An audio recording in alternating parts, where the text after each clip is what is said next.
वंदे मातरम। आज दिव्य मुहूर्त आपण मानक समस्त को दिव्य कार्य स्वागत जनाऊँगी।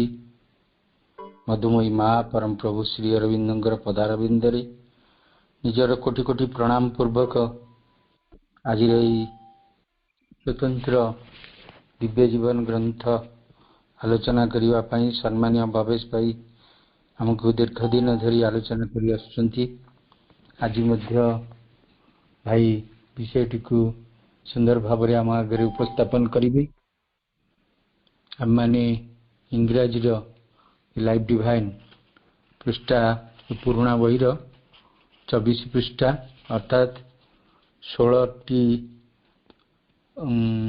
अनुच्छेद पढ़ी सारे 17 अनुच्छेद ए आरंभ हम। इंग्राजी नुआ बही रे आपण माने टिके देखिए ओडियार से विषय वस्तु दुईटी आमर दिव्य जीवन ग्रंथर वैरागी नीति जोटा पाठ करा 36 पृष्ठार प्रथम पैराग्राफ आरंभ हम अर्थात 17 अनुच्छेद आरंभ करा बर्तमान सम्मान्य भवेश भाई को मु अनुरोध जनइबी भाई विषय वस्तु को पूर्वापर संपर्क सहित आलोचना रखु। भाई करुणामयी माँ परम प्रभु श्री अरविंद आज अमृत प्रत्युष बेलार प्रभुंकर प्रज्ञा यात्रा सामिल होता सब मनुष्य आत्मा समस्त उच्चतर अभिप्सा अभिनंदन जनाऊँ एवं आमे समस्ते प्रभुंकर जो महान ज्ञान को आहरण करिवार एक आग्रह को निज भितर पालन करुछंती जो उत्साह को अनुभव करुछंती उत्साहटी आम समस्त भितर जी सबुदिन साइती रखुंट माँ सरस्वती तांको मध्य आम प्रणाम करुचे एवं आज जो माने ये कार्यक्रम को अति सफलतार सहित उपस्थापन करिसेंती विभिन्न अवदान द्वारा समस्त को श्रद्धा सहित स्मरण करुचे। आम गतकाली जहाँ पढ़ी तार पुनरावृत्ति करा जाउछि। आमे मुख्यतः यही प्रबंधर the two negations the refusal of the ascetic तार शेष 3टी पैराग्राफ भितर आमर आलोचना को केंद्रित करवा।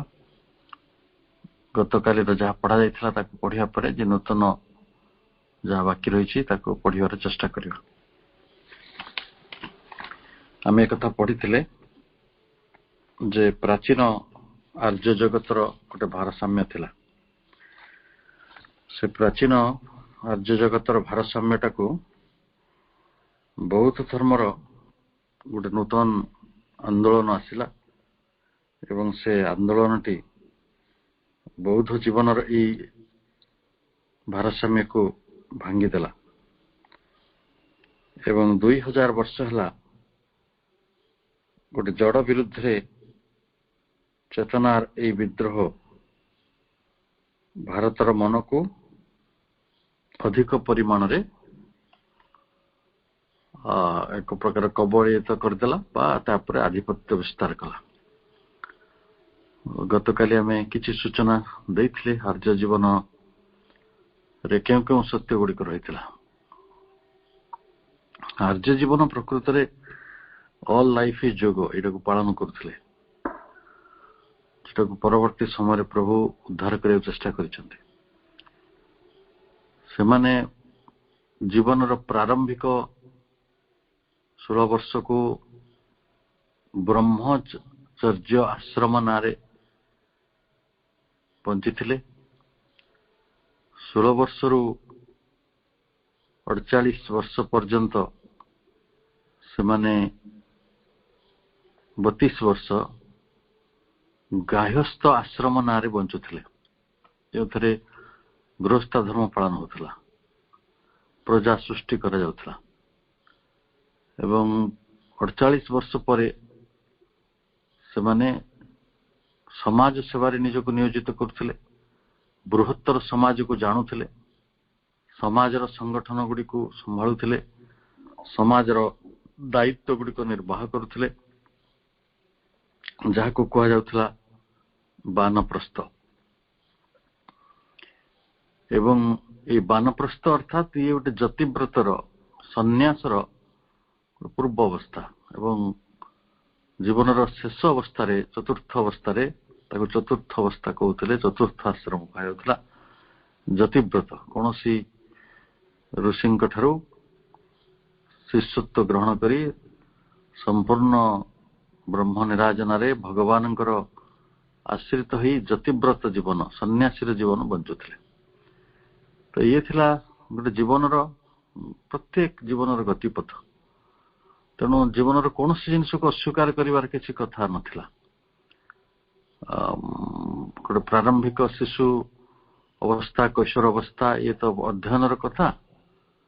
ଆଉ ଯେତେବେଳେ ଜଣେ ଯୌବନ ଆସୁଛି, ସିଏ ତାର ଘର ସଂସାର କରୁଛି, କୃଷି କରୁଛି, ବ୍ୟବସାୟ କରୁଛି, ନିଜର ବୃତ୍ତିକୁ ସମ୍ଭାଳୁଛି, କୌଳିକ ବୃତ୍ତି ଗୁଡ଼ିକୁ ସମ୍ଭାଳୁଛି, ନିଜର ଅର୍ଥନୈତିକ ଦିଗକୁ ସମୃଦ୍ଧ କରୁଛି ଏବଂ ନିଜର ପିଲାମାନଙ୍କୁ ମଣିଷ କରୁଛି। ପରବର୍ତ୍ତୀ ସମୟରେ ସେ ବାନପ୍ରସ୍ଥ ଗ୍ରହଣ କରୁଥିଲେ ଏବଂ ଯତିବ୍ରତ ଗ୍ରହଣ କରୁଥିଲେ। ଅର୍ଥାତ୍ ସମଗ୍ର ଜୀବନଟିକୁ ଆଶ୍ରମରେ ବିଭକ୍ତ କରିଦିଆଯାଇଥିଲା। ଗୃହସ୍ଥ ଆଶ୍ରମ, ବ୍ରହ୍ମଚର୍ଯ୍ୟ ଆଶ୍ରମ, ବାନପ୍ରସ୍ଥ ଆଶ୍ରମ ଏବଂ ଯତିବ୍ରତ ଆଶ୍ରମ। ଅର୍ଥାତ୍ ସମଗ୍ର ଜୀବନ ହିଁ ଯୋଗ ଥିଲା। ଆଉ ଈଶ୍ୱର ହିଁ କେନ୍ଦ୍ରରେ ଥିଲେ, ଧର୍ମ ହିଁ କେନ୍ଦ୍ରରେ ଥିଲା। କିନ୍ତୁ କୌଣସି କାରଣରୁ ବୈଦିକ ସଂସ୍କୃତିରେ ବଡ଼ ବିଘଟନ ହେଲା। କର୍ମକାଣ୍ଡ ଆଡ଼କୁ ଦଳେ ଜାତିବାଦର ସୃଷ୍ଟି ହେଲା। ବୈଦିକ କର୍ମକାଣ୍ଡ ଆଡ଼କୁ ଜଣେ କିଛି ଲୋକ ତାଙ୍କୁ ନେଇଗଲେ। ପଶୁପଳି ଠାରୁ ଆରମ୍ଭ କରି ଯଜ୍ଞ ନାଁରେ ଅନେକ ଅନାଚାର ଏ ଜଗତରେ ଘଟିଲା। ଧର୍ମ ନାଁରେ ବହୁ ଭ୍ରାନ୍ତିକୁ ଜନ୍ମ ଦିଆଗଲା। ତାରି ଭିତରୁ ଗୋଟେ ବ୍ରାହ୍ମଣ୍ୟ ପ୍ରାଧାନ୍ୟତା, ବ୍ରାହ୍ମଣ ମାନଙ୍କର ଗୋଟେ ବଡ଼ ପ୍ରାଧାନ୍ୟ ଦେଖାଦେଲା। ଜଣେ ରାଜକୁମାର, କ୍ଷତ୍ରିୟ, ଯାହାକୁ ଆମେ ବୁଦ୍ଧଦେବ କହୁଛୁ, ସେ ବୁଦ୍ଧଦେବ ଜଣେ ରେବେଲିୟସ୍ ସନ୍ ଭାବରେ, ଗୋଟେ ବିଦ୍ରୋହୀ ଆତ୍ମା ଭଳି ସେ ଏଇ କୁସଂସ୍କାର ଗୁଡ଼ିକ ବିରୁଦ୍ଧରେ ଏକ ପ୍ରକାର ଗୋଟେ ଯୁଦ୍ଧ ଘୋଷଣା କରିଦେଲେ। ଏବଂ ଯୋଉ ଜାତିଟି କୁସଂସ୍କାର ଭିତରେ ବା ଗୋଟେ ଆର୍ଯ୍ୟ ଧର୍ମର ଶେଷ ଅବସ୍ଥାରେ ଯୋଉ ବିକୃତି ଆସିଥିଲା, ସେଇ ବିକୃତିକୁ ଭଲ ପାଉନଥିଲେ, ସେମାନେ ସମସ୍ତେ ବୌଦ୍ଧ ଧର୍ମକୁ ଏକ ସତ୍ୟ ଭାବରେ ଗ୍ରହଣ କରିନେଲେ। ଫଳରେ ଭାରତବର୍ଷର ଯୋଉ ଆଧ୍ୟାତ୍ମିକ ପରମ୍ପରା ରହିଥିଲା, ସେଇଟା ବ୍ୟାହତ ହେଲା ବୋଲି ପ୍ରଭୁ ଉଲ୍ଲେଖ କରୁଛନ୍ତି। ଆମେ ଯେତେବେଳେ ଗୋଟେ ଶ୍ରୀ ଅରବିନ୍ଦଙ୍କୁ ଯେତେବେଳେ ଆମେ ପଢୁଛନ୍ତି, ସେଥିରେ ଗୋଟିଏ କଥା ବହୁତ ସ୍ପଷ୍ଟ ତ ଆପଣ ମନେ ରଖିବେ ଯେ ସେ କୌଣସି ଯେତେବେଳେ ଏଇ କଥା ଗୁଡିକ କୁହନ୍ତି, ସେ ଏକାଥରେ କୌଣସି ଜିନିଷକୁ ପରିବର୍ତ୍ତନ କରନ୍ତି ନାହିଁ। ଏପରିକି ବୌଦ୍ଧ ଧର୍ମକୁ ବି ସେ ପରିବର୍ତ୍ତନ କରୁନାହାନ୍ତି, ଡିସ୍କାର୍ଡ କରିଦଉନାହାନ୍ତି, ତାକୁ ଘୃଣା କରୁନାହାନ୍ତି କି ଏକାଥରେ ତାକୁ ନେଗେଟିଭ କହିଦଉନାହାନ୍ତି। ତାର ପଜିଟିଭ ନେଗେଟିଭ ଦିଟା କହିବେ। ତେଣୁ ଏଇଭଳି ଗୋଟେ ସନ୍ତୁଳନ ଭାଙ୍ଗିଦେବା ଭଳି ଅବସ୍ଥା ଭାରତବର୍ଷରେ ଆସିଲା। ଏବଂ ତାପରେ ମାୟାବାଦ ଆସିଲା। ମାୟାବାଦ ମଧ୍ୟ ଭାରତୀୟ ଦର୍ଶନକୁ ବହୁ ଭାବରେ ପ୍ରଭାବିତ କଲା। ଯୋଉଟା ଆପଣ ସେ କାହାଣୀ ସବୁ ଜାଣନ୍ତି।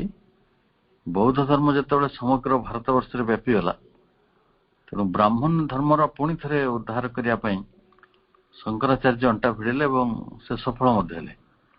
ଭାରତବର୍ଷରୁ ବହୁ ପରିମାଣରେ ବୌଦ୍ଧ ଧର୍ମ ଚାଲିଗଲା ଏବଂ ସେ ଯାଇକି ପଛେ ଚୀନରେ ରହିଲା, ସିଂହଳରେ ରହିଲା, ବର୍ମାରେ ରହିଲା, କିନ୍ତୁ ଭାରତରେ ରହିପାରିଲା ନାହିଁ। ତ ସେଠି ମାୟାବାଦ ଆଉ ଗୋଟେ ପାଖାପାଖି ତାଙ୍କରି ଦର୍ଶନର ଗୋଟେ ପାରାଲାଲ। କିନ୍ତୁ ଭାରତବର୍ଷ ହଉଛି ଦର୍ଶନର ଭୂମି। ଏଠି କୁହନ୍ତି ନା ପ୍ରତ୍ୟେକ ଭାରତୀୟ every man wandering in the street of India is a philosopher and a doctor. ଏଇଠି ସମସ୍ତେ ଡାକ୍ତରୀ ଜାଣିଥାନ୍ତି, ସମସ୍ତେ ଦର୍ଶନ ଜାଣିଥାନ୍ତି। ଭାରତ ହଉଛି ସେଥିପାଇଁ ଗୋଟେ ବୈଚିତ୍ର୍ୟପୂର୍ଣ୍ଣ ଦେଶ, ବିଶିଷ୍ଟ ଦେଶଟିଏ। ତେଣୁ ଭାରତ ବର୍ଷରେ ଅନ୍ୟାନ୍ୟ ଦାର୍ଶନିକ ମତବାଦ ଗୁଡିକ ମଧ୍ୟ ଉଦ୍ଭବ ହୋଇଥିଲା। ଆମେ ଯଦି କହିବା ଚାର୍ବାକଙ୍କ ଦର୍ଶନ, ତାକୁ ବି ଲୋକେ ଗ୍ରହଣ କଲେ। ରାମାନୁଜଙ୍କର ଦର୍ଶନ, ଅଦ୍ୱୈତ ଦର୍ଶନ, କେତେ କେତେ ଦର୍ଶନର କଥା, ଜୈନ ଧର୍ମ, ଖ୍ରୀଷ୍ଟ ଧର୍ମ, ଶିଖ ଧର୍ମ, ଯୋଉଟାକ ପରେ ଭାରତ ବର୍ଷରେ ଉନ୍ମେଷ ଲାଭ କରିଛି। ଆପଣଙ୍କୁ କହି ରଖେ ଯେ ପୃଥିବୀର ଶ୍ରେଷ୍ଠ ଯୋଉ 5-10ଟି ଧର୍ମ ରହିଛି, ଶ୍ରେଷ୍ଠ କହିଲେ ବଡ, ଯୋଉମାନଙ୍କର ଅନୁଗାମୀ ମାନଙ୍କର ସଂଖ୍ୟା ବହୁତ ବେଶୀ, ଯେମିତିକି କେବଳ ଖ୍ରୀଷ୍ଟ ଧର୍ମ ଆଉ ଇସଲାମ ଧର୍ମକୁ ଛାଡିଦେଲେ ଆଉ ସବୁ ଧର୍ମ ଗୁଡିକର ଜନ୍ମସ୍ଥାନ ହଉଛି ଭାରତବର୍ଷ। ଏଇଟା ହଉଛି ଭାରତବର୍ଷର ଅନନ୍ୟତା। ଆପଣ ଶିଖ ଧର୍ମ ଭାରତର ଜନ୍ମ, ବୌଦ୍ଧ ଧର୍ମ ଭାରତର ଜନ୍ମ, ସନାତନ ଧର୍ମ ତ ଆମର ଆର୍ଯ୍ୟ ଧର୍ମଟି, ସେ ତାର ଭାରତର ଜନ୍ମ ଥିଲା। ତାପରେ ଆପଣଙ୍କର ଅନ୍ୟାନ୍ୟ ଯୋଉ ଛୋଟ ଛୋଟ ଧର୍ମ ବି ରହିଛି, ମହିମା ଠାରୁ ଆରମ୍ଭ କରି ଅନ୍ୟାନ୍ୟ ଚାର୍ବାକଙ୍କ ଦର୍ଶନ ପର୍ଯ୍ୟନ୍ତ, ଏଇଟା ଦର୍ଶନର ଭୂମି, ବହୁ ଦର୍ଶନର ଇଏ ହଉଛି ଭୂମି। ଜୈନ ଧର୍ମ ଆମେ ଯଦି ଦେଖିବା, ଶିଖ ଧର୍ମ, ଏସବୁର ଜନ୍ମସ୍ଥାନ ଏଇ ସ୍ଥାନରେ। ତାହେଲେ ଧର୍ମ ସାଧନାର ଅନ୍ୟାନ୍ୟ ଆକାଂକ୍ଷା ଗୁଡିକ ବି ରହିଛି, ରିଲିଜିୟସ୍ ଏକ୍ସପ୍ରେସନ୍ସ। ତାହେଲେ ଜଡ ଆଉ ଚେତନା ଭିତରେ ସହାନୁଭୂତିତା ଗୋଟେ ଖୋଜିବା ପାଇଁ ଅନେକ ଚରମପନ୍ଥୀ ମାନେ ଚେଷ୍ଟା କରିଛନ୍ତି, କିନ୍ତୁ ପ୍ରକୃତରେ ଗୋଟେ ପ୍ରବଳ ଯୋଉ ନୀତିବାଦ ରହିଛି ଭାରତ ବର୍ଷରେ, ଧର୍ମ ଗୁଡିକରେ ପରେ ଆର୍ଯ୍ୟ ଜୀବନ ପରେ ସମସ୍ତେ ସାଧାରଣ ଜୀବନଟାକୁ, ସାଧାରଣ ପୃଥିବୀଟାକୁ ଅସ୍ୱୀକାର କଲେ। ଏଇଟା ମିଥ୍ୟା ବୋଲି ଗୋଟେ ଅଳିକ, ଏଇ ଜୀବନ ବିଭ୍ରାନ୍ତି, ଇଏ ପୃଥିବୀ, ଏଇ ଜୀବନ ଗୋଟେ ନାଟକ, ଏଇଭଳିଆ ସବୁ ଅନେକ ପ୍ରହେଳିକାପୂର୍ଣ୍ଣ କଥା ଗତି କଲା। ଏବଂ ସେମାନେ ଏକ ପ୍ରକାର ଯୋଉମାନେ ଚେଷ୍ଟା କରିଥିଲେ ଜଳ ଜୀବନ ଆଉ ଚେତନା ଭିତରେ, ଚୈତନ୍ୟ ଭିତରେ ଗୋଟେ ସମନ୍ୱୟ ଆଣିବା ପାଇଁ, ସେମାନେ କେବଳ ବିଫଳ ହେଲେ ନାହିଁ, ବରଂ ସେମାନେ ତା ଭିତରେ ସେଇ ନୀତିବାଦର ପ୍ରବଳ ଛାଇ ତଳେ ଲୁଚି ପଡିଲେ, ଆତ୍ମଗୋପନ କଲେ। ତେଣୁ ସନ୍ନ୍ୟାସୀର ଭେକ ପିନ୍ଧିବାକୁ ସେମାନେ ଜୀବନର ଚରମ ଉଦ୍ଦେଶ୍ୟ ବୋଲି ମାନିନେଲେ, ଯେ କେବଳ ହିଁ ଯଦି ଆମେ ସନ୍ନ୍ୟାସ ହେଇପାରିବା ତାହେଲେ ଆମ ଜୀବନର ଚରମ ସାର୍ଥକତା ଆସିପାରିବ। ଏଇଭଳି ଧାରଣା ଭିତରକୁ ସେମାନେ ଚାଲିଗଲେ ଏବଂ ସାଧାରଣ ପୃଥିବୀର ଯୋଉ ପାର୍ଥିବ ଜୀବନଟିକୁ ଏକ ପ୍ରକାର ସମସ୍ତେ ଅସ୍ୱୀକାର କଲେ। କିନ୍ତୁ ପ୍ରକୃତରେ ମତେ ଜଣେ ଆମର ସମ୍ପର୍କୀୟ ପଚାରିଲେ ବହୁତ ଗୋଟେ ଜଟିଳ ପ୍ରଶ୍ନ, ତାର ପ୍ରଶ୍ନର ଉତ୍ତର ବି ମୁଁ ଏପର୍ଯ୍ୟନ୍ତ ଦେଇପାରୁନି। ସେ କହୁଛନ୍ତି, ସବୁ ସନ୍ନ୍ୟାସୀ ମାନେ ଯଦି କହୁଥିଲେ ଯେ ଏଇ ସାଂସାରିକ ଜୀବନଟି, ପାର୍ଥିବ ଜୀବନଟି ବହୁତ ଭୁଲ, ଏଟା ଗୋଟେ ଭ୍ରାନ୍ତି, ଏଇଟା ଗୋଟେ ଦରକାରୀ ନାହିଁ, ଅଦରକାରୀ, ତେଣୁ ସମସ୍ତ ସଂସାର ଛାଡିଦେବାଟା ଭଲ, ସଂସାର ଛଡା ହବାଟା ଭଲ, ଏବଂ ବଣ ଜଙ୍ଗଲରୁ ଚାଲିଯିବା, ସନ୍ନ୍ୟାସୀ ହେଇଯିବା, ଏଇଟା ବହୁତ ଆଦରଣୀୟ କଥା, ସମ୍ମାନର କଥା। ଆଜି ବି ଆମ ସମାଜରେ ଏଇ ସଂସାର ଛାଡିକି ଯାଇଥିବା ଲୋକମାନଙ୍କ ପ୍ରତି ପ୍ରକୃତରେ କେତେ ଆଦର ଅଛି, ପ୍ରକୃତରେ କେତେ ଆଦର ଅଛି, ଆଉ କୋଉ ଦୃଷ୍ଟିରେ ରହିଛି କଥା ବି ଶ୍ରୀ ଅରବିନ୍ଦ କହିବେ। ଆପଣ ଅପେକ୍ଷା କରନ୍ତୁ, କାହିଁକି ଆମେ ସମ୍ମାନ କରୁଛୁ, ସମ୍ମାନର କିଛି ଦିଗ ରହିଛି। ତେବେ ସେ ପ୍ରଶ୍ନ ପଚାରିଥିଲେ ଯେ ଏଇ ବୁଦ୍ଧ ହୁଅନ୍ତୁ, ଶଙ୍କର ହୁଅନ୍ତୁ, ଯୋଉମାନେ ସଂସାରକୁ ଅନିତ୍ୟ କହିକି ଚାଲି ଯାଇଥିଲେ, ସେମାନେ ପୁଣି ସଂସାର ପାଖକୁ କାହିଁ ଫେରିଥିଲେ, କାହାକୁ ଶିକ୍ଷା ଦଉଥିଲେ? ସଂସାର ପାଖରୁ ମୁଠେ ଭିକ ନେଲେ ଚଳିବେ, ଯଦି ସଂସାରଟା ଖରାପ, ସେ ଯଦି ଉତ୍ପାଦନ କିଛି ନ କରନ୍ତା, ତାର କୃଷି କରନ୍ତା ନାହିଁ, ଗୋପାଳନ କରନ୍ତା ନାହିଁ, ସାଧାରଣ କର୍ମ ଗୁଡିକ କରନ୍ତା ନାହିଁ, ତାହେଲେ ସେ ମୁଠେ ଭିକ୍ଷା ପାଇଁ କିଛି ଅର୍ଥ ସଂଗ୍ରହ କରିବା ପାଇଁ ସମାଜ ପାଖରେ ସେଇ ଲୋକମାନେ କାହିଁ ଛିଡା ହଉଛନ୍ତି? ଏହା ତାହେଲେ ତାଙ୍କର ପ୍ରଶ୍ନ। ଆଜି ଯେତେ ବଡ ସନ୍ଥ ଦେଖନ୍ତୁ, ସେ ଆକାଶରେ ଉଡୁଥିବା ସନ୍ଥ ବି ଅଛନ୍ତି, ଯୋଉମାନଙ୍କର ବ୍ୟକ୍ତିଗତ ବିମାନ ବି ରହିଛି, କିନ୍ତୁ ସେମାନେ ମାଟିକୁ ଓହ୍ଲାନ୍ତି ଆଉ ଶିଷ୍ୟ ମାନଙ୍କ ପାଖରେ ହାତ ପତାନ୍ତି। କିଛି ବାଟରେ ସେମାନେ ଏଇ ଗୃହସ୍ଥ ଭକ୍ତ ମାନଙ୍କ ପାଖରେ ସବୁବେଳେ ଋଣୀ ହେବାକୁ ଚେଷ୍ଟା କରନ୍ତି, କାରଣ ଆଉ ତ କିଛି ଉପାୟ ନାହିଁ। ସେମାନେ ଜଙ୍ଗଲରେ ରହିବେ, ସେମାନେ ଚାଷ କରୁନାହାନ୍ତି, ବ୍ୟବସାୟ କରୁନାହାନ୍ତି, ତାଙ୍କ ପାଖରେ ଅର୍ଥ ନାହିଁ, ତାଙ୍କ ପାଖରେ ଅନ୍ନ ନାହିଁ। ତେଣୁ ଅନ୍ନ ପାଇଁ, ଅର୍ଥ ପାଇଁ ନିଶ୍ଚିତ ଭାବରେ ଜଣେ ସନ୍ନ୍ୟାସୀ ସଂସାର ଉପରେ ନିର୍ଭର କରୁଛି। ଯଦି ସଂସାର ପରିତ୍ୟାଜ୍ୟ, ସଂସାର ବର୍ଜନୀୟ, ସଂସାର ମିଥ୍ୟା, ଭ୍ରାନ୍ତି, କଳ୍ପନା ବିଳାସ, ଯାହା ଯାହା ଆମେ ସବୁ ଆଡଜେକ୍ଟିଭ ଲଗେଇଛୁ, ତାହେଲେ ସଂସାର ପାଖକୁ ସେମାନେ କାହିଁକି ଫେରିଛନ୍ତି? ଇଏ ବଡ ପ୍ରଶ୍ନ, ତାର ଉତ୍ତର ଆପଣ ନିଜେ ସାହିତ୍ୟ ରଖନ୍ତୁ। କିନ୍ତୁ ବୌଦ୍ଧ ଦର୍ଶନର ଯୋଉ କର୍ମବାଦ ଆଉ ତା ଭିତରୁ ତିଆରି ହେଲା ମାନେ ଜୀବନର ବନ୍ଧନର ଧାରଣା, ତାପରେ ବନ୍ଧନ ମୁକ୍ତିର ଦୁଇଟି କଥା, ତାପରେ ସଂସାରର ଜନ୍ମ ହବା ମାନେ ହଉଛି ଆମେ ଚେଷ୍ଟା କରିବା କିଭଳି ମୋକ୍ଷ ଲାଭ କରିବା, ଜନ୍ମଚକ୍ରରୁ ମୁକ୍ତ ହେଇଯିବା। ଏଇଟା ହଉଛି ଗୋଟେ ଦ୍ୱୈତ ଦୂଷିତତା, ମାନେ ଗୋଟେ ପ୍ରକାର ଯେ ମୁଁ ଜନ୍ମ ହେବି ଜନ୍ମକୁ ସମାପ୍ତ କରିବାକୁ, ସିଜେସନ ଅଫ ବାର୍ଥ। ଆଉ ସେମାନେ ଗୋଟେ ପ୍ରକାର ଧରି ନେଲେ ଯେ ପୃଥିବୀରେ ସ୍ୱର୍ଗ ସମ୍ଭବ ନୁହେଁ, ସ୍ୱର୍ଗ ପୃଥିବୀର ବାହାରେ ରହିଛି, ନିତ୍ୟ ବୃନ୍ଦାବନ ବା ଗୋଲକ ଧାମରେ ରହିଛି। ସେଟା ସବୁ ସ୍ୱର୍ଗ ସବୁ ଆଗରୁ ନିର୍ମାଣ ହେଇକି ରହିଛି, ସେମାନେ ସେଆଡେ ସବୁ ରହିଛନ୍ତି। ଏଇଟା ଆଉ ସ୍ୱର୍ଗ ହବା ସମ୍ଭବ ନାହିଁ। ଏଇଟା ହଉଛି ମରଣର ଭୂମି, ଏଟା ମର୍ତ୍ତ୍ୟ, ଅମର୍ତ୍ତ୍ୟ ନୁହେଁ। ଆଉ ବ୍ରହ୍ମଲୋକର ଦିବ୍ୟ ସମ୍ଭୋଗ ସେଇଠି ଅଛି। ତେଣୁ ଆମେ ଯଦି ଆତ୍ମା ପାଖରେ ପହଞ୍ଚିବା, ପ୍ରପଞ୍ଚ ଉପଶମ ପାଖରେ ପହଞ୍ଚିବା, ଅବ୍ୟବହାର୍ଯ୍ୟ ପାଖରେ ପହଞ୍ଚିବା, ଆତ୍ମାର ଚାରିପାଦର କଥା ଆପଣଙ୍କୁ କହିଥିଲି, ତ ଅନିର୍ବଚନୀୟ ଗୋଟେ ଏକତ୍ୱ ଭିତରେ ସେ ମଣିଷ ବୈକୁଣ୍ଠ ପାଇବ ଏବଂ ଅନେକ ପ୍ରକାରର ଧାରଣା ଏଇ ବାଟରେ ମଣିଷର ମନକୁ ପ୍ରକୃତରେ କିଣି ନେଲା। ଏବଂ ଆମେ ଅନେକ ଶତାବ୍ଦୀ ଧରି ଭାରତୀୟ ସ୍ମୃତିରେ ବା ଭାରତୀୟ କଳ୍ପନାରେ ବୈରାଗ୍ୟଟାକୁ ଗୋଟେ ସନ୍ତତ୍ୱ ଏବଂ ପରି ଆମେ ମାନିନ୍ତୁ। ଏଥିରେ ଋଷିମାନେ, ସନ୍ଥମାନେ, ଆଚାର୍ଯ୍ୟମାନେ ଏଇ ସାକ୍ଷୀଟିକୁ ଆହୁରି ସ୍ଥିର କରିଦେଲେ, ଆହୁରି ନିଶ୍ଚିତ କରିଦେଲେ। ଅର୍ଥାତ୍ ବୈରାଗୀ ହବା ଏକ ଏଇଭଳି ଗୋଟେ ଆବେଦନ, ଆପିଲ ସବୁବେଳେ ମଣିଷ ପାଖରେ ରହିଲା ଏବଂ ସେମାନେ ସଂସାର ବର୍ଜନକୁ ଜ୍ଞାନର ଏକମାତ୍ର ମାର୍ଗ ବୋଲି ମାନିଲେ। ପ୍ରଭୁଙ୍କର ଏଇ କଥା ଗୁଡିକ ଆମେ ଗତକାଲି ପଢିଲା ବେଳେ ମୁଁ କହିଥିଲି ଯେ ଗୋଟେ ସତ୍ୟକୁ ଏକପାଖିଆ ମାନି ନେବାଟା ପ୍ରଭୁଙ୍କର କଦାପି ତାଙ୍କ ଦ୍ୱାରା ସମ୍ଭବ ନୁହେଁ, ବା ସିଏ ସେଟା ଚାହିଁନାହାନ୍ତି କେବେ ବି। ଏକପାଖିଆ ଭାବରେ ଗୋଟେ ସତ୍ୟକୁ ମାନି ନେବା ଯେ ଜ୍ଞାନ ଲାଭଟାର ମାର୍ଗ ହଉଛି ଏକମାତ୍ର ସନ୍ନ୍ୟାସ ବା ସଂସାର ବର୍ଜନ, ସେପରି ନୁହେଁ। ମାୟାମୟ ଭୌତିକ ଜୀବନକୁ ସତ୍ୟ ରୂପେ ଗ୍ରହଣ କରିବାକୁ ଋଷିମାନେ ଅଜ୍ଞାନ ବୋଲି କହିଲେ। ଆଉ ଗୋଟେ ପ୍ରକାର ଜନ୍ମଚକ୍ରରୁ ମୁକ୍ତ ହେବାଟା ହିଁ ମାନବ ଜନ୍ମର ପରମ ସାର୍ଥକତା। ଏ ବାଟରେ ଆମର ଧାରଣା ଗୁଡିକ ଆହୁରି ସ୍ପଷ୍ଟ ହେଇଗଲା।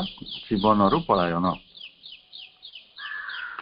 ଏ ଜୀବନ ଚକ୍ର, ଜୀବନ ପ୍ରତି ତାହେଲେ କେତେ ଭୟଙ୍କର ବିତୃଷ୍ଣା ନଥିଲେ ଏ ଜୀବନ ଭିତରୁ ପଳେଇବାର ଆମର କେତେ ଇଚ୍ଛା ଥାଏ।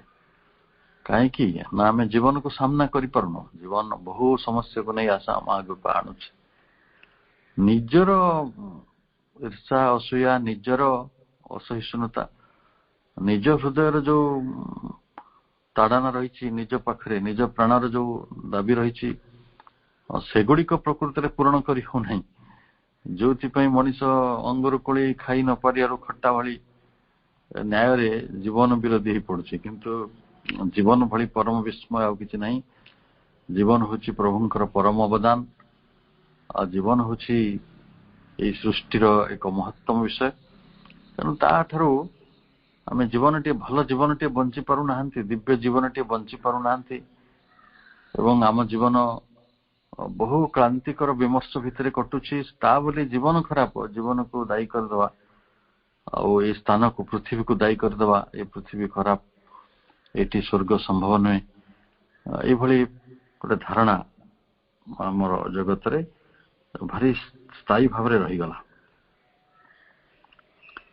एवं समस्ते जड़ पाशर उद्धार पाइबा चाहिए आउ चिन्मयर आह्वान शुणा चाहिए ये ऋषि माने परिकल्पना करथिले समय गड़ी चलला बुद्धंक जीवार 2500 वर्ष अतिक्रांत एथिरे एई 2500 वर्ष भितरे 25-26 शताब्दी चली जाइए सबु शताब्दी गुड़िक जड़ जगतर अनेक सत्य को सामना को आनी एवं जड़ जगतर अनेक विस्मय को सामना को आनी चिन्मय जगतर विस्मय तो आगरू ही थिला चिन्मय प्रकृतर विस्मय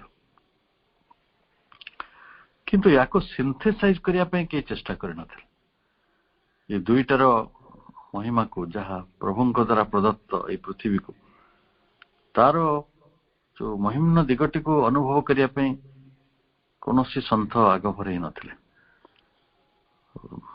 जीवनवादी दार्शनिक तैयारी ही नथिले तो प्रभु आसी से स्थानटी को एक प्रकार परिपूर्ण कले पृथ्वीर जो असल समस्याटी आज आम 100-200 वर्ष तले मनीष पाखे केते अशिक्षा थिला केते अस्वास्थ्य थिला गमनागमन सुविधा नथिला बन्या बात्या होतला दुर्भिक्ष होतला जीवन आहुरी कष्टकर थिला केते जाति प्रथा भितरे अस्पृश्यता भितरे मनीषर केते आहुरी असहिष्णुता रहिथिला भीषण भाव रे लोके नरबली दउथिले लोके हलदी क्यारी रे मनीषर रक्त देले हलदी भल हबो एई धारणा आज भी किछि लोक पालंती आज भी नरबली हो जाउछि मझिरे मझिरे कोठी कोठी सतीदाह प्रथा भली गोटे निष्ठुर प्रथा थिला ता स्वामीर चितारे ता स्त्री को जीवंत सहयोग पड़ुला माने मु भावुछि बहुत वायलेंट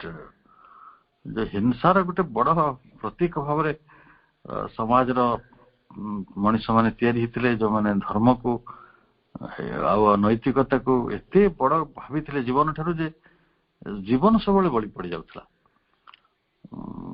धर गोटे जातिर पुओ आ गोटे झील जातिर झील को भल पाइले निया पानी बासंद होतला हाणकाट होतला एवं बहु युद्धर कारण ए भली असहिष्णुता युद्धर जो प्रकार घनघटा रही छोट छोट कथारे हजार हजार लोकंकर जीवन जाउथला तो ये गोटे तबिस्रा भितर जीवन शताब्दी शताब्दी धरी गति कर बाहरी आसी कि सबुथर गोटे कथा ग्रहण है जीवन विजय है जीवन विजय हवा फल जो जतिव्रत धर्म प्रति मनीष मानकर प्रबल आकर्षण रही से सहानुभूति पाऊना लोके प्रश्न पचारे तमें सन्यासी हो तमें संसार रे कहीं कर्म करन पुणी संसार पाखे आसी कहीं हाथ पातुच तेणु प्रभु जो सन्यास तैयारी कले आश्रम रे यहाँ हूँ तार यथार्थ उत्तर जे से सब कथा जड़े जोगी करिवो चाष भी करिवो गाई भी रखिवो महुमाछी भी पालिवो आउ से बही भी छापिवो बही भी लेखिवो सी व्यवसाय भी करि परिवो सी कटेज इंडस्ट्री करि परिवो से भल करी खेली परिवो भल करी खाई परिवो भल करी पिंधि परिवो भल करी बुली परिवो सिनेमा भी देखि परिवो गीत भी सुनी परिवो नाची भी परिवो नाटक भी करि परिवो तेणु ताकू जीवन रे किछि कथा मना नहीं किंतु तार जो वृत्ति तार कर्म ये सब गुड़िक त्याग कर दे जटा जुट छाड़ी गोटे भेष पोशाक बुलवा माने यूनिफॉर्म बोले मु कहे सेमती किसी आवश्यकता नहीं जदियो ମାନେ ସନ୍ନ୍ୟାସୀର ୟୁନିଫର୍ମ ପ୍ରତି ଭାରତୀୟ ସମାଜରେ ଆଜି ମଧ୍ୟ ଗୋଟେ ବଡ ଆକର୍ଷଣ ରହିଛି। ମୁଁ ସବୁବେଳେ ଥଟ୍ଟାରେ କହେ, ମାନେ ଯଦି ଆମେ ଜଣେ ସନ୍ନ୍ୟାସୀ ବେଶରେ କିଏ ଆସିଯାଏ, ଆମେ ତାକୁ ଯେତିକି ଗୁରୁତ୍ୱର ସହିତ ଗ୍ରହଣ କରୁ, ସାଧାରଣ ପୋଷାକରେ ସାର୍ଟ ପ୍ୟାଣ୍ଟ ପିନ୍ଧିକି ଆସିଥିବା ଗୋଟେ ମଣିଷକୁ ଆମେ ସେତିକି ଗ୍ରହଣ କରିପାରୁନା। ଆମର ଗୋଟେ ଅବଚେତନା ଭିତରେ ଏଇ ଶତାବ୍ଦୀର ଜୀବନ ଭିତରେ ଗୋଟେ ବଡ କେମିତି ସମ୍ଭ୍ରମ ସେ ରୋପ ପ୍ରତି, ସେ ପୋଷାକଟି ପ୍ରତି ରହିଯାଇଛି ଏବଂ ତାର ପରିଣାମ ଗୁଡିକ ଭାରତୀୟ ସମାଜ ମଧ୍ୟ ଆଜି ଭୋଗ କରୁଛି ମଧ୍ୟ। ତେଣୁ ଅବଶିଷ୍ଟ ପୃଥିବୀରେ ସନ୍ନ୍ୟାସୀ ମାନଙ୍କର କିଛି ଆଦର କେବେ ନଥିଲା। ତେଣୁ ଅବଶିଷ୍ଟ ପୃଥିବୀ କହିଲେ ଭାରତ ବାହାରେ, ଏବଂ ସେମାନଙ୍କର ସମୟଟି ଅତିକ୍ରାନ୍ତ ହେଇଯାଉଛି। ଆଉ ବୈରାଗ୍ୟର ପ୍ରବୃତ୍ତିଟିକୁ ପ୍ରଭୁ ବୁଝିବାକୁ ଚେଷ୍ଟା କରୁଛନ୍ତି ଯେ ଜରାଜୀର୍ଣ୍ଣ ପରିଶ୍ରାନ୍ତ ମନୁଷ୍ୟ ସମର ପ୍ରାଣଶକ୍ତିକୁ ହରାଇ ବସୁଥିବାର ଏକ ସୂଚନା।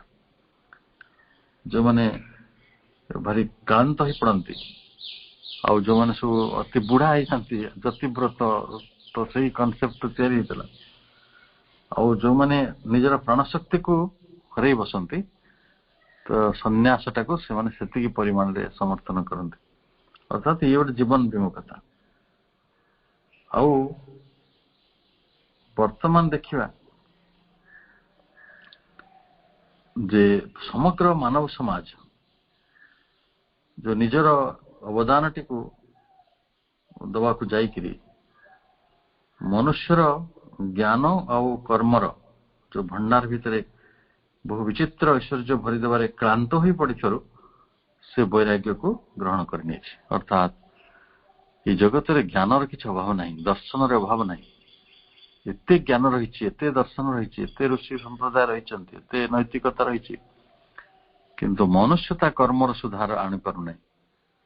ଜଗତରେ ଏତେ ଭ୍ରାନ୍ତି, ଏତେ ପ୍ରକାର ହିଂସା, ଏତେ ପ୍ରକାର ଯୋଉ ଗତିବୃତ୍ତିକୁ ଦେଖିଲେ ଜଣେ କର୍ମକ୍ଳାନ୍ତ ହେଇପଡୁଛି, ଜଣେ ପ୍ରକୃତରେ ଚିନ୍ତିତ ହେଇଯାଉଛି। ତେଣୁ ସେଇ ଚିନ୍ତା ଭିତରୁ ତାର ବୈରାଗ୍ୟ, ସଂସାର ପ୍ରତି ଗୋଟେ ବିମୁଖତା ତିଆରି ହେଉଛି, ଜୀବନ ପ୍ରତି ବିମୁଖତା ତିଆରି ହେଇ ପଡୁଛି। ଅର୍ଥାତ୍ ସେ ଜୀବନର ଏଇ ଯୋଉ ଲୀଳାଖେଳା ଚାଲିଛି ତା ଭିତରେ ପ୍ରବେଶ କରିପାରୁନାହିଁ, କ୍ଳାନ୍ତ ହେଇ ପଡୁଛି।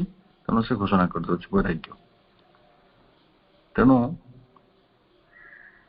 ଆମେ ଏପର୍ଯ୍ୟନ୍ତ ପ୍ରଭୁଙ୍କ କଲମରୁ ବା ତାଙ୍କ ମୁଖରୁ ବୈରାଗ୍ୟ ସମ୍ପର୍କରେ କିଛି ନେତିବାଚକ କଥା ଶୁଣିଲେ। ବର୍ତ୍ତମାନ ଆମେ ଆସ୍ତିବାଚକ ଶୁଣିବା। ସେ ତ ମାନେ ସିନ୍ଥେସାଇଜର ନା, ଗ୍ରେଟର ସିନ୍ଥେସିସ୍ ଯଦି ସମନ୍ୱୟକ ଏଇ ଜଗତରେ ଆଣିଥାନ୍ତି, ସଂଗତି ଆଣିଥାନ୍ତି, ସମତା ଆଣିଥାନ୍ତି, ଦେଖନ୍ତୁ ନେକ୍ସଟ 2 to 3 ଲାଇନ୍ସରେ ସେ କଣ କହୁଛନ୍ତି? ସେ କହୁଛନ୍ତି, but we have seen that it corresponds to a truth of existence, a state of conscious realization which stands at the very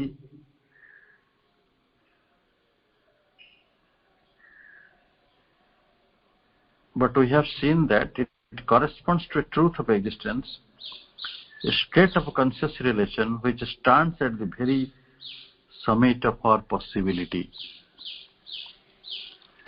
ବର୍ତ୍ତମାନ ସେ ସନ୍ନ୍ୟାସର ମହିମା କରୁଛନ୍ତି। ତେଣୁ ତାଙ୍କୁ ଆମେ କଣ ଗ୍ରହଣ କରିବା? ପ୍ରଭୁଙ୍କୁ ଆମେ ଶ୍ରୀ ଅରବିନ୍ଦଙ୍କୁ କଣ ଗ୍ରହଣ କରିବା? ସେ ସନ୍ନ୍ୟାସୀ ନା ସଂସାରୀ? ସେ ଜୀବନରୁ ପଳାୟନ କରିଛନ୍ତି ନା ଜୀବନକୁ ଗ୍ରହଣ କରିଛନ୍ତି? ଏ ପୃଥିବୀଟାକୁ ପରିତ୍ୟାଗ କରିଛନ୍ତି ନା ପୃଥିବୀଟାକୁ ଗ୍ରହଣ କରିଛନ୍ତି? ସବୁ ଉତ୍ତର ଆପଣମାନଙ୍କ ପାଖରେ ଅଛି। ଏ ପ୍ରଶ୍ନ ଗୁଡିକ ମୁଁ ତିଆରି କଲି। ସେ କହୁଛନ୍ତି ଯେ ଏଇଟା ଟ୍ରୁଥ ଅଫ ଏକ୍ଜିଷ୍ଟେନ୍ସ ସହିତ ଗୋଟେ ଯୋଗାଯୋଗ, corresponds to a truth of existence. ସନ୍ନ୍ୟାସ ଲୋକ କାହିଁକି ଗ୍ରହଣ କରେ? ଯୋଉ ଅସ୍ତିତ୍ୱର ସତ୍ୟ ସହିତ ଯୋଗାଯୋଗ ରଖିବା ପାଇଁ, ନିରନ୍ତର ଯୋଗାଯୋଗ ରଖିବା ପାଇଁ, ଅସ୍ତିତ୍ୱର ସତ୍ୟ ସହିତ, ଅସ୍ତିତ୍ୱର ସତ୍ୟଟା କୋଉଟା? Truth of existence. ସେ କଥା ବି ଆପଣମାନେ ଜାଣିଛନ୍ତି। ट्रूथ ऑफ एक्जिस्टेंस किए सच्चिदानंद परमानंद सच्चिदानंद।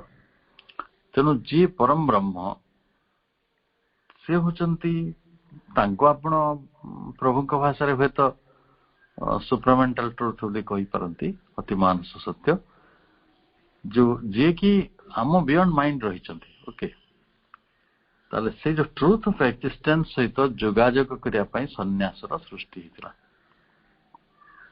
जीवन को गाली देवा को नहीं,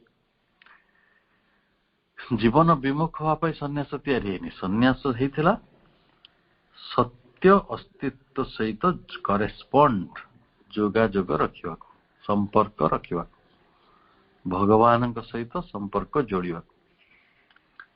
ए स्टेट ऑफ कॉन्शियस रियलाइजेशन एटा हची गोटे चेतना समृद्ध अनुभूति उपलब्धि सिद्धि पाई वैराग्य तैयारी हितला। से सिद्धिटा कौन काम रे आसुतला ना which stands at the very summit of our possibility. आम संभावनार शिखर रो से छिड़ा हितला, आम संभावनार शिखर हेकि से छिड़ा हितला। तेणु ऋषि चेतना होची प्रज्ञा चेतना, महाप्रज्ञार चेतना। तेणु ये जो कॉन्शियस रियलाइजेशन से मन सब पाइथिले सेटा ही प्रकृत रे तांको समिट ऑफ आवर पॉसिबिलिटी। आम पॉसिबिलिटी कौन आम चेतना रे अग्रगति करूछु, कारण जीवन हेउची चेतनार यात्रा। तेणु ये चेतनार यात्रा पथरे जणे जो हाईएस्ट पॉसिबिलिटी रे शेष संभावना निकट रे पहुंची परिवार एक सामर्थ्य को तो आमे सन्यास कहते।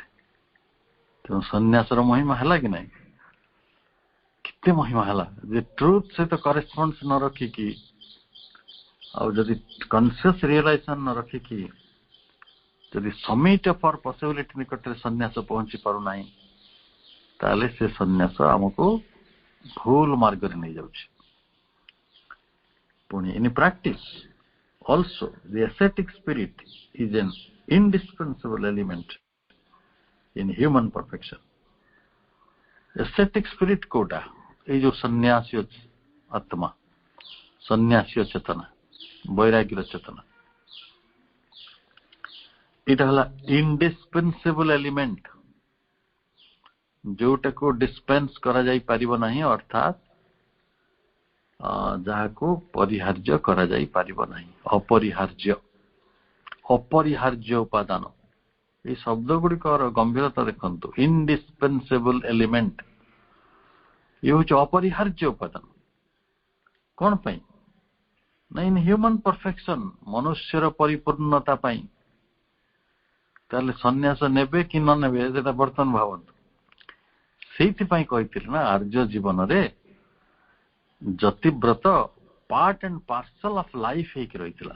Part and parcel of life that is integrated life, integrated with life.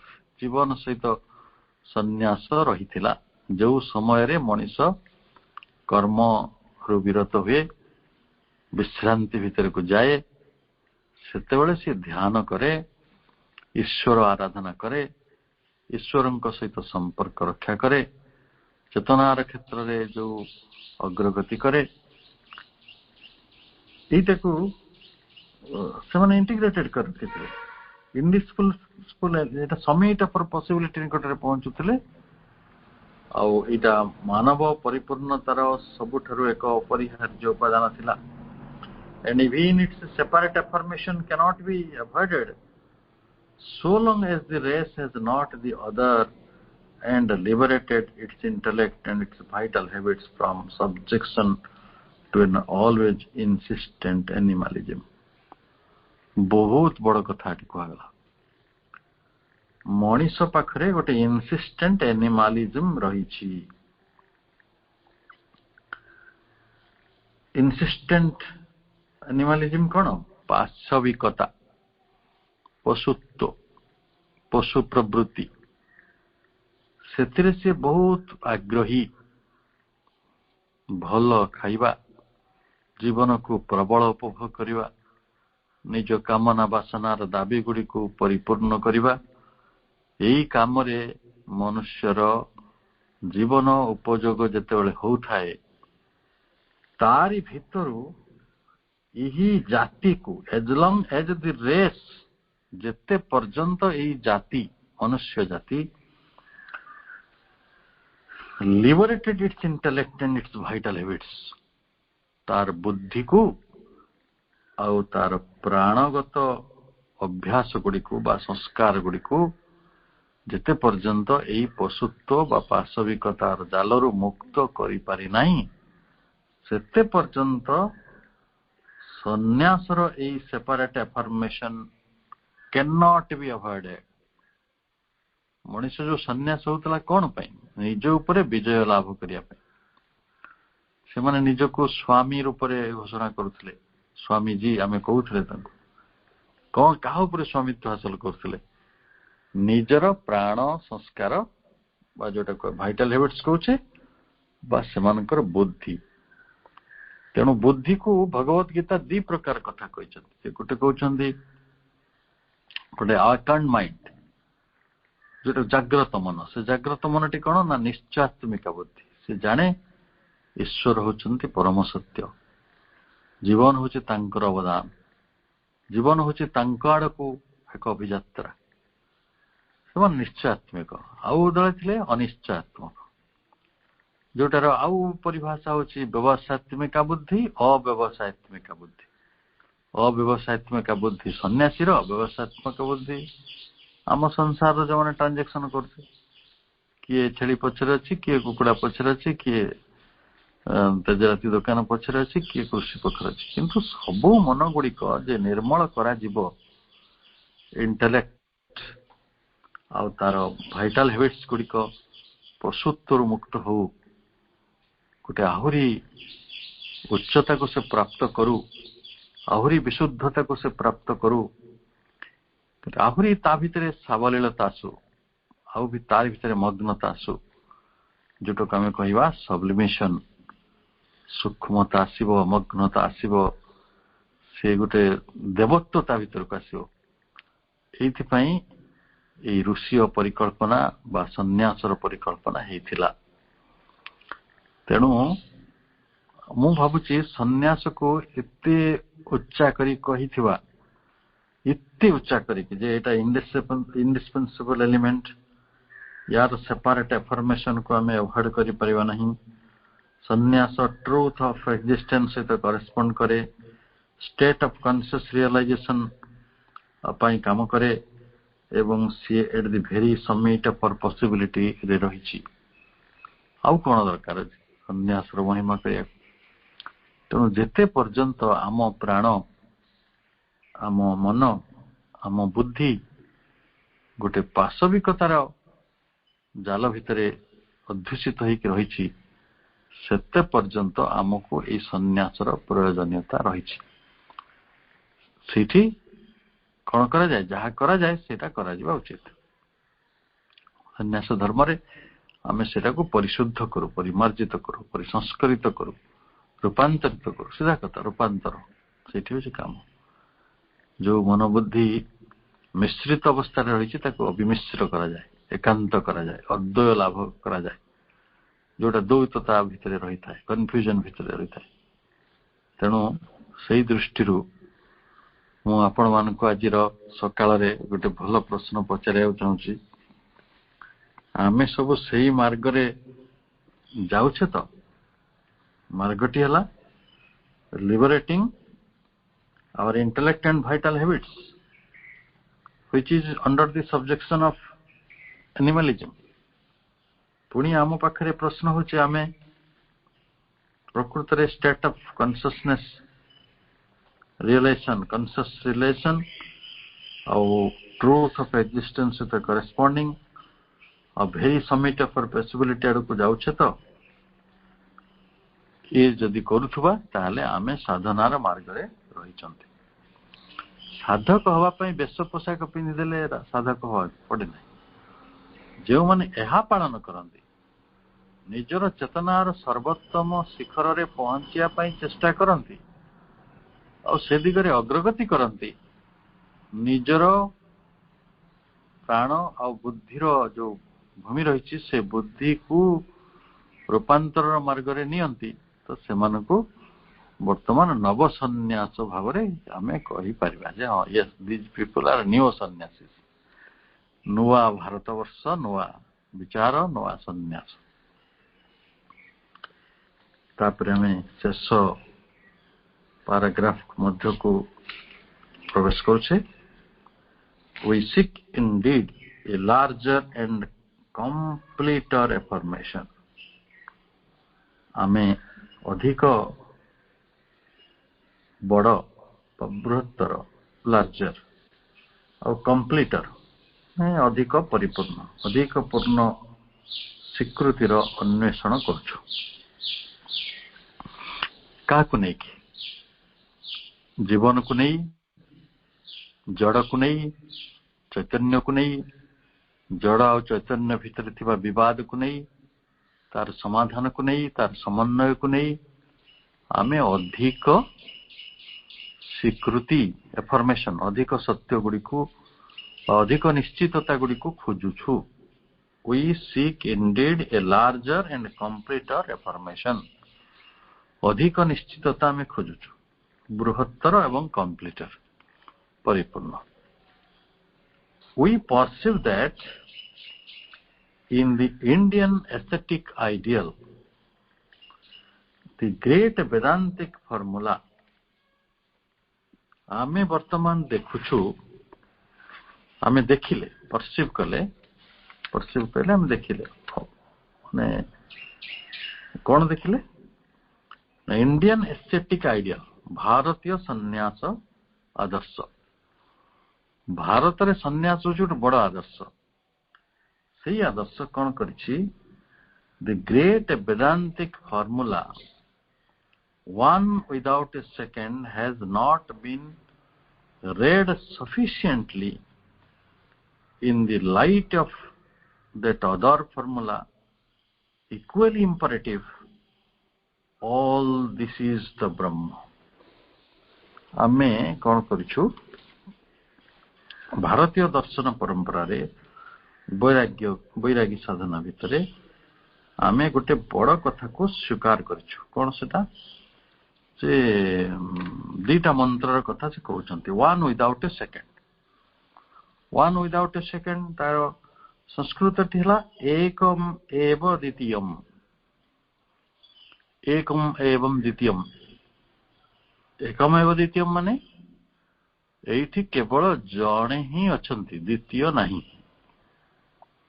अद्वैत दर्शन सेटा यही सृष्टि रे आमे चढ़ई देखुछु सूर्य देखुछु आकाश देखुछु कांथ बाड़ देखुछु यही गाड़ी मोटर देखुछु इलेक्ट्रिक बल्ब देखुछु नड़िया गछ देखुछु जहाँ सामने रे पड़ुछि टेबुल चेयर खाता बही मोबाइल एते एते वस्तु देखुछु अथच आमे कहूछु कोन ना वन विदाउट ए सेकेंड एकम एवं द्वितीयम अद्वैत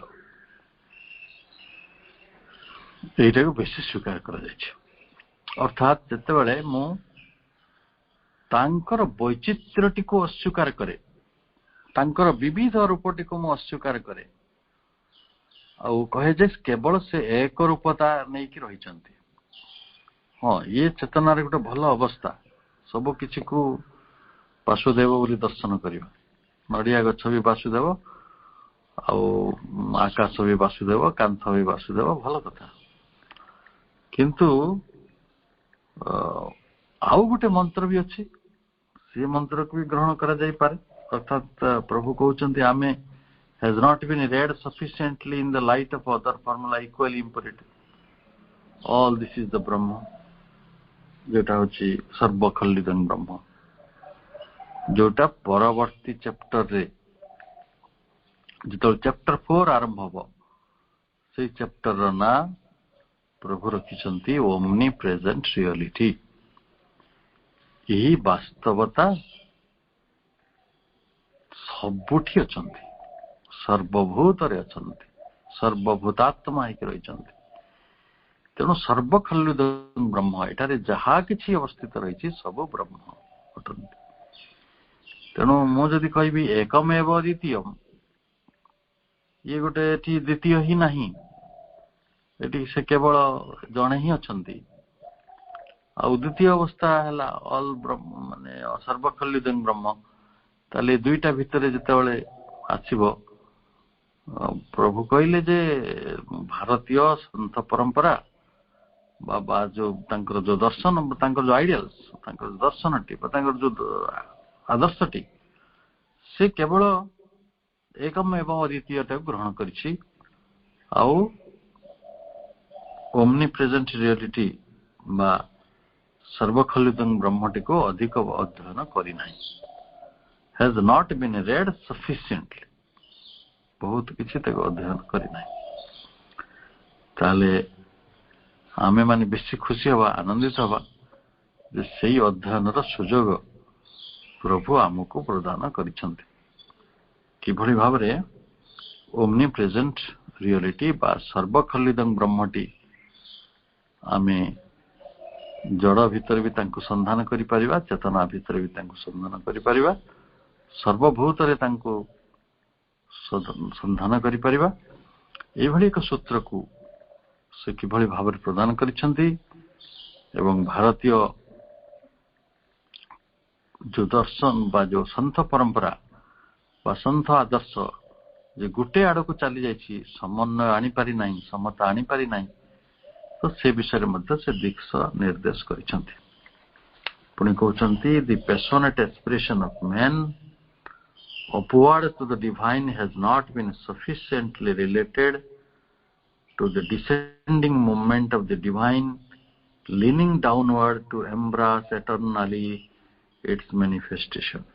ଭାବରେ ଇଭଲ୍ୟୁସନ ର କଥା କହିଲେ ମଣିଷର ଗୋଟେ passionate aspiration ରହିଛି, କଣ?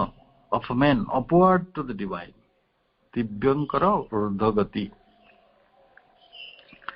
ଦିବ୍ୟ ଦେବତା ଶକ୍ତି ସବୁବେଳେ ଉର୍ଦ୍ଧାୟିତ ହୁଏ, ଅପୱାର୍ଡ ହୁଏ, ଆରୋହଣ ଧର୍ମୀ ହିଂସା ମନୁଷ୍ୟର ଏଟା।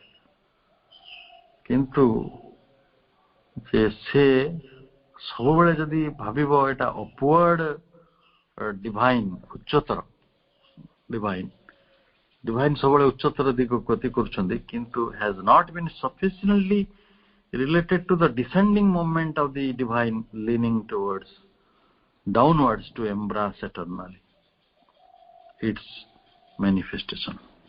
its କହିଲେ କ୍ୟାପିଟାଲ ଆଇ ଲାଗିଛି, ତାଙ୍କରି ଅଭିବ୍ୟକ୍ତିକୁ ଆଲିଙ୍ଗନ କରିବା ପାଇଁ, ଆବରି ବସିବା ପାଇଁ, ଆପଣାର କରିବା ପାଇଁ ସେଇ ଭଗବାନଙ୍କର ଶକ୍ତି ବା ଦିବ୍ୟ ଶକ୍ତି ଯେ କେବେ କେବେ ଅବତରଣ କରେ, ଏ ବିଷୟରେ ମନୁଷ୍ୟ ଅଧ୍ୟୟନ କରୁନାହିଁ।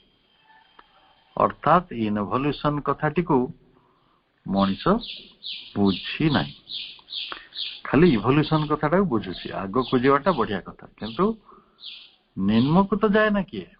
ଆପଣ ଅଗ୍ନିକୁ ଦେଖନ୍ତୁ, ଅଗ୍ନି ଦେବତା ଆମେ ତାଙ୍କୁ ମାନିଛୁ, ତାଙ୍କ ନାଁ ଅଗ୍ନି ଏଇଥିପାଇଁ ସେ ଅଗ୍ରତେ ଆଗକୁ ଯାଆନ୍ତି, ଜଳିଲା ମାତ୍ରେ ଉପରକୁ ତାଙ୍କ ମାନେ ତାଙ୍କର ଯୋଉ ଶିଖାଟା ଉପରକୁ ଉଠିବ। କେବେ ନିମ୍ନକୁ ଯିବ ଆମେ ଦେଖିଛୁ? କେବେ ଯିବନି। କିନ୍ତୁ ଜଳକୁ ଯଦି ଦେଖିବା, ଜଳ କେବେ ଊର୍ଦ୍ଧ୍ୱକୁ ଉଠେନି, ଜଳ ବି ତ ଦେବତା, ବରୁଣ ଦେବତା, ସିଏ କାହିଁ ତଳକୁ ଯାଉଛି, ନିମ୍ନକୁ କାହିଁ ଯାଉଛି? ତାହେଲେ ଉଭୟ ଊର୍ଦ୍ଧ୍ୱ ଗତି ତାଙ୍କରି, ନିମ୍ନ ଗତି ବି ତାଙ୍କରି। ଇଭଲ୍ୟୁସନ ବି ସେ ଯାଆନ୍ତି, ଇନଭଲ୍ୟୁସନରେ ବି ଯାଆନ୍ତି। ଏଇ ସୃଷ୍ଟିକୁ ସମ୍ଭବ କରିବା ପାଇଁ, ଏଇ ଅଭିବ୍ୟକ୍ତି ଗୁଡିକ ତାଙ୍କ ପ୍ରକାଶ ପାଇଁ, ଏଇ ସୃଷ୍ଟିଟିକୁ ନିର୍ମାଣ କରିବା ପାଇଁ ସେ ନିଜେ ନିଶ୍ଚେତନା ହେଇଯାଇଛନ୍ତି, ଜଡ ହେଇଯାଇଛନ୍ତି। ତାହେଲେ ଜଡଟା ଯଦି ସିଏ ନିଜେ ଇନଭଲ୍ୟୁଟ ହେଇକଲି, ନିଜେ ଅବତରଣ କରିକିରି ଏଠି ଆସିକି ଜଡ ହେଲେ, ନିଶ୍ଚେତନ ହେଲେ, ତାହେଲେ ମୁଁ କୋଉ ନ୍ୟାୟରେ ତାଙ୍କୁ ଅସ୍ୱୀକାର କରିଦେବି ଯେ ସିଏ ହଉଛନ୍ତି ପ୍ରକୃତରେ ଏଇ ଜଡ ଗୁଡିକ ମିଥ୍ୟା?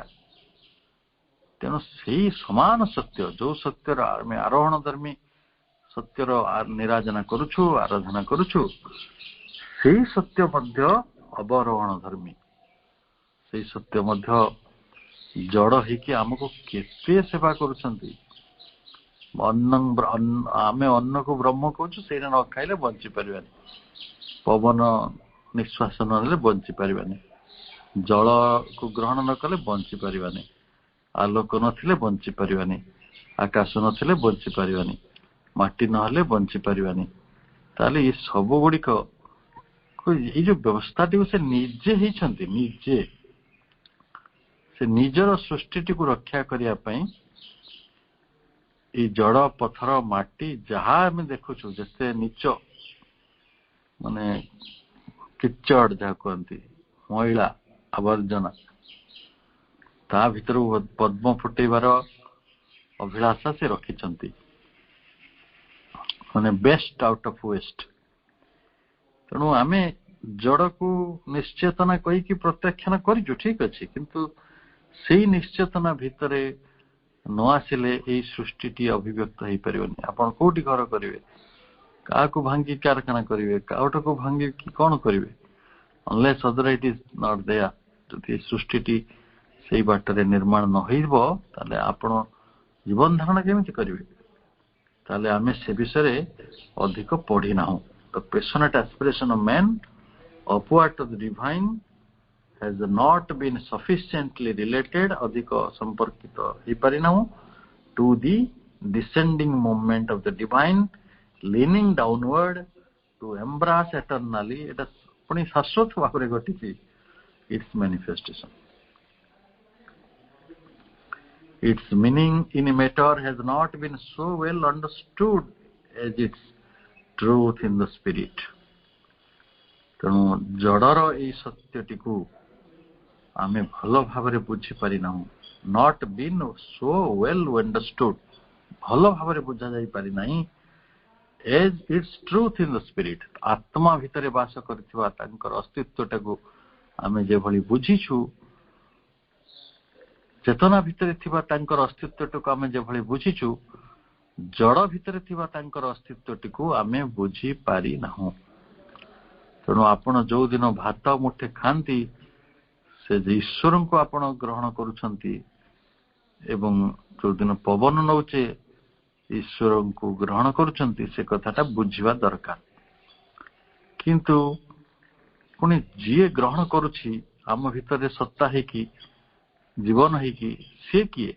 ସିଏ ଅର୍ଥାତ୍ ବ୍ରହ୍ମ ବ୍ରହ୍ମଙ୍କୁ ଗ୍ରହଣ କରୁଛନ୍ତି, ବ୍ରହ୍ମ ବ୍ରହ୍ମଙ୍କ ଦ୍ୱାରା ପରିବର୍ଦ୍ଧିତ ହେଉଛନ୍ତି, ଏବଂ ଖାଲି ପରିବର୍ଦ୍ଧିତ ନୁହେଁ, ବ୍ରହ୍ମ ବ୍ରହ୍ମଙ୍କ ଦ୍ୱାରା ସମ୍ବର୍ଦ୍ଧିତ ବି ହେଉଛନ୍ତି। ବ୍ରହ୍ମ ବ୍ରହ୍ମଙ୍କୁ ଭଲ ପାଉଛନ୍ତି। ତ ଏଇଭଳି ଗୋଟେ ପ୍ରେମର ଲୀଳା ଏଇ ଜଗତରେ ସମ୍ଭବ ହେଇଛି,